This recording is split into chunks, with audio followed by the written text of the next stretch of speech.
Hola, mi nombre es Sergio Burguete y agradezco que estén conmigo una vez más y que me dediquen unos minutos para escuchar esta videocolumna. El 20 de noviembre de 1910 dio inicio a la Revolución Mexicana. Hoy se festeja y se rememora este suceso histórico que dio pie a la derroca de la dictadura de Porfirio Díaz.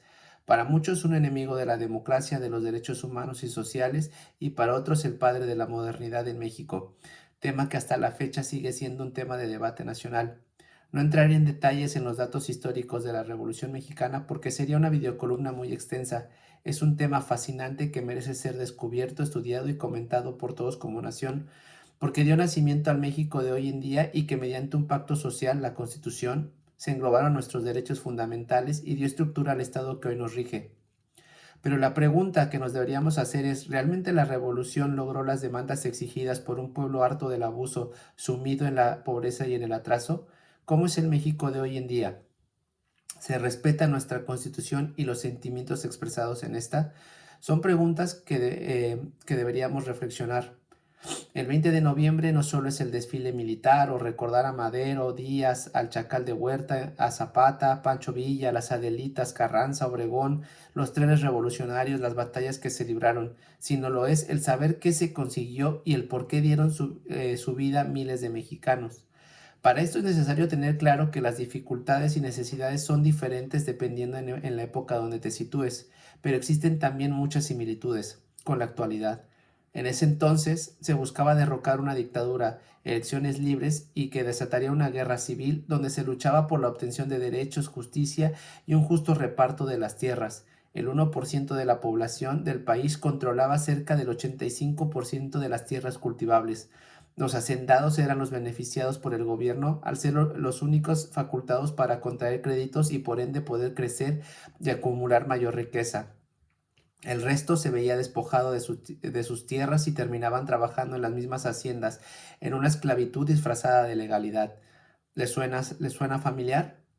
Hoy en día, el 10% de la población en México controla el 80% de la riqueza del país. Sectores como el minero es controlado en su mayoría por mineras extranjeras que han arrasado pueblos, contaminado nuestro entorno, enfermado a familias enteras.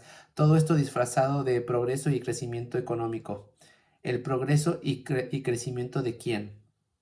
Las empresas se han beneficiado de modificaciones a nuestro pacto social con una esclavitud moderna llamada outsourcing, disfrazada de especialización y de mejores salarios para los trabajadores, cuando lo que realmente buscaban era eliminar todas las prestaciones sociales y laborales que costaron sangre y sufrimiento. Podría seguir con muchos ejemplos más: la venta y saqueo de nuestros recursos naturales, la brecha de desigualdad, el abandono y la privatización de la educación y de la sanidad pública, el derecho a una vivienda digna. Por eso, la necesidad de cuestionarnos si se ha hecho justicia a las demandas revolucionarias. Hoy México vive tiempos interesantes y está enojo de todos los países. Así como fue pionero en el nacimiento de una constitución social, hoy pone a votación democrática el poder judicial. El tiempo nos dirá si fue la decisión correcta. Lo que ya no es posible es aguantar vivir en un país donde la justicia sigue siendo algo efímero, donde solo se beneficia al rico y a los grandes potentados. El pueblo ha tomado conciencia de la importancia de la vida pública y política del país. Y para lograr esto no fue necesario levantarse en armas como en 1910, sino una revolución de las conciencias. La gente está interesada, informada, le da sentido a su voto, cuestiona a sus gobernantes, sigue los debates en el canal del Congreso, se ha roto los se ha roto las audiencias en el canal del Congreso, conoce el nombre de sus ministros, de diputados y senadores. La participación ciudadana se ha vuelto eje central de las políticas públicas.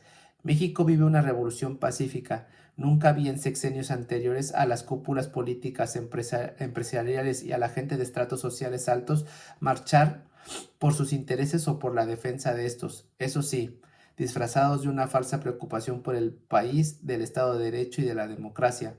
Hoy al frente del país está una mujer, Claudia Sheinbaum Pardo, otra revolución en un mundo que estaba dominado completamente por hombres. El camino es aún largo y la construcción por una sociedad más justa e igualitaria aún se ve lejana, pero que por momentos enaltecería a esos miles de mexicanos que dieron su vida y creyeron en causas justas. Viva la Revolución Mexicana.